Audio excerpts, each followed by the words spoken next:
الحمدللہ وکفا وسلام علی عبادہ الذین اصطفی اما بعد۔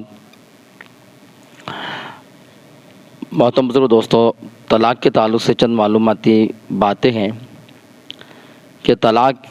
اسلام کے اندر یہ حلال جائز تو ہے لیکن بہت ہی ناپسندیدہ عمل ہے۔ حدیث پاک کے اندر فرمایا ابغض الحلال عند اللہ الطلاق،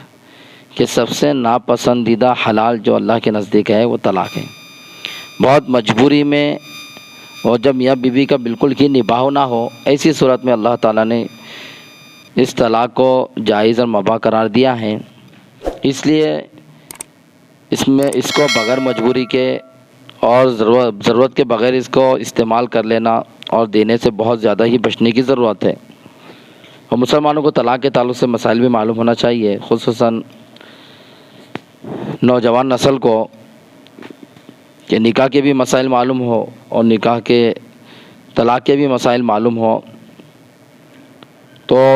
جو شخص بہت زیادہ ہی مجبور ہو جائے اور میاں بیوی کا بالکل نبھاؤ مشکل ہو جائے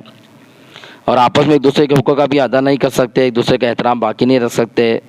زندگی بھر ان کی لڑائی جھگڑا چلنے گا، تو ایسے موقع پر شریعت ان کو اجازت دیتی ہے کہ شوہر اپنی بیوی کو طلاق دے کر چھٹکارا حاصل کر لے، بیوی بھی کسی اور شوہر سے نکاح کر لیں گی اور یہ بھی شوہر بھی کسی اور لڑکی سے نکاح کر اپنی اچھی زندگی گزار سکیں گا۔ تو اس لیے شریعت نے طلاق کو حلال رکھا ہے، جائز رکھا ہے، ضرورت کے وقت اس کو استعمال کیا جا سکتا ہے۔ تو طلاق دینے کا شرعی طریقہ معلوم ہونا چاہیے کہ شوہر جب طلاق دینے کا ارادہ کرے اپنی بیوی کو تو وہ کتنی طلاق دے۔ بعض لوگ ایک ساتھ میں 3 4 5 طلاق دے دیتے ہیں اور سمجھتے ہیں کہ 3 طلاق دینا ہی ضروری ہے، جب بھی بیوی ان کے نکاح سے الگ ہوں گے، ایسا نہیں، بلکہ اسلام نے اس کا طریقہ بھی بتایا ہے۔ طلاق دینے کا طریقہ سب سے اچھا احسن طریقہ جس کو کہتے ہیں، طلاق تو ایک ناپسندیدہ چیز ہے لیکن اس کا دینے کا طریقہ بھی بتایا۔ اچھے طریقے سے طلاق دینے کا طریقہ یہ ہے کہ اپنی بیوی کو پاکی کی حالت میں ایک طلاق دے، جس کو طلاق رجعی کہتے ہیں۔ یعنی یوں کہہ دے کہ میں نے تجھے ایک طلاق رجعی دی،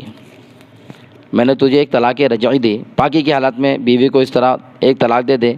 اور اس کو طلاق دے کر چھوڑ دے، پھر دوسری تیسری طلاق کا لفظ استعمال ہی نہ کرے، ایک طلاق دے کر چھوڑ دے بس۔ اب وہ 3 مہینے کے اندر چاہے عورت کی عدت کے اندر رجوع کرنا چاہے بیوی سے تو بالکل بغیر نکاح کے رجوع کر سکتا ہے، وہ اس کی بیوی رہیں گی، نیا نکاح کرنے کی ضرورت نہیں۔ اور اگر عدت گزر جائے، 3 حیض 3 پاکی، یعنی عورت کی جو بھی عدت ہے وہ گزر جائے، وہ تقریباً 3 مہینے رہتی ہے، وہ اس کے گزرنے کے بعد عورت کو شوہر کے نکاح سے الگ ہو جاتی ہے۔ اب دوبارہ اگر شوہر اس کو اپنے نکاح میں لانا چاہے تو بالکل آسانی سے لا سکتا، صرف نکاح کرنے کی ضرورت ہے، حلالے وغیرہ کی کوئی ضرورت نہیں ہے۔ تو شریعت میں یہ طلاق احسن کہلاتی ہے، یہ طلاق دینے کا اچھا طریقہ ہے۔ دوسرا طلاق دینے کا طریقہ جسے حسن کہا گیا، ایک تو احسن سب سے اچھا طریقہ، دوسرا طلاق دینے کا حسن طریقہ یہ ہے کہ اپنی بیوی کو پاکی کی حالت میں، پہلی پاکی جب آئیں گی اس کو پہلے مہینے کی پاکی، اس میں ایک طلاق دے دے، صحبت وغیرہ کچھ نہ کرے، اس میں ایک طلاق دے اس کو، پھر اس کے بعد دوسرے مہینے میں دوسری پاکی آئیں گی، اس میں ایک طلاق دے، اور تیسرے مہینے میں جب پاکی آئیں گی تو اس طرح 3 طلاق دے۔ تو اس طرح ایک مہینے میں ٹھہر کر تم طلاق دے دیں گے، جو طلاق دینا چاہتا ہے وہ دیں گے ایک مہینے میں ٹھہر کر ایک پاکی کی حالت میں۔ تو یہ حسن طریقہ ہے، اس میں اصل میں شوہر کو سوچنے کا، بیوی کو بھی سوچنے کا موقع مل سکتا ہے۔ اگر دونوں کو شرمندگی ہو کہ اچھی بات نہیں ہے طلاق وغیرہ، اس سے ہمارا نقصان ہوگا، خاندان میں توڑ پیدا ہو جائے گا، تو شرمندہ ہونے کی حالت میں یہ لوگ آپس میں نبھاؤ کر سکتے ہیں، تو یہ طریقہ بہت اچھا ہے۔ لیکن عام لوگوں میں جو غلط فہمی ہے اس تعلق سے مسئلہ بیان کیا گیا کہ وہ نکاح کے بندھن کو ختم کرنے کے لیے 3 طلاق دینا ہی ضروری سمجھتے ہیں، جب تک 3 کا لفظ استعمال نہیں کرتے وہ سمجھتے ہیں نکاح ختم نہیں ہوگا۔ تو بالکل یہ شریعت سے ناواقفیت کی وجہ سے کرتے ہیں اور اسی اسلام اور شریعت بدنام ہوتی ہے، مسلمانوں کی بڑی بدنامی ہوتی ہے۔ اس لیے ایک تو ہم اس طرف اپنا دھیان اور توجہ اور نظر نیت ہی نہ کریں اس طرح، اور ہمارا دھیان ہی نہ جائے اس لفظ کی طرف، اور زندگی میں کبھی ایسا موڑ آ جائے اس طرف دھیان ہی نہ جائے۔ لیکن اگر خدا نخواستہ نبھاؤ مشکل ہو تو جب طلاق دینے کا موقع آئے تو احسن طریقے سے یا حسن طریقے سے علماء سے پوچھ کر اس چیز کو ادا کیا جائے۔ مسئلہ ایک آگے یہ ہے کہ ایک ہی مجلس میں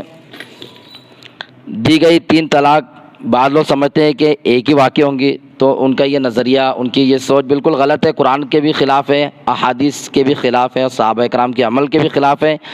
اور اسی طرح جو سعودی عرب کی جید علماء کی نامزد منتخب تحقیقاتی کمیٹی نے جو فیصلہ لیا اس کے بھی خلاف ہے۔ قرآن نے صاف طور سے کہہ دیا کہ طلاق 2 ہوتی ہے، جس میں شوہر رجوع کر سکتا ہے، 3 کہہ دیا تو اس کے بعد رجوع نہیں کر سکتا۔ حدیث کئی احادیث ہیں اور کئی صحابہ کے عمل ہے جس میں 3 طلاق کو انہوں نے 3 طلاق ہی مانا، لہذا 3 طلاق اگر کوئی اپنی بیوی کو دیتا ہے وہ بیوی اس کے لیے حرام ہو جاتی ہے، اس کے لیے بالکل حلال نہیں رہتی، اور اس کے جو راستے اختیار کیے جاتے ہیں حلال وغیرہ کے جو عام طور سے راستے اختیار کیے جاتے ہیں وہ بالکل غلط راستہ ہے، اس سے بچنے کی بہت زیادہ ضرورت ہے۔ اللہ تعالیٰ کے نصر عمل کی توفیق عطا فرمائے اور نکاح کو نبھانے کی ہم سب کو توفیق عطا فرمائے۔ وآخر دعوانا ان الحمد للہ رب العالمین۔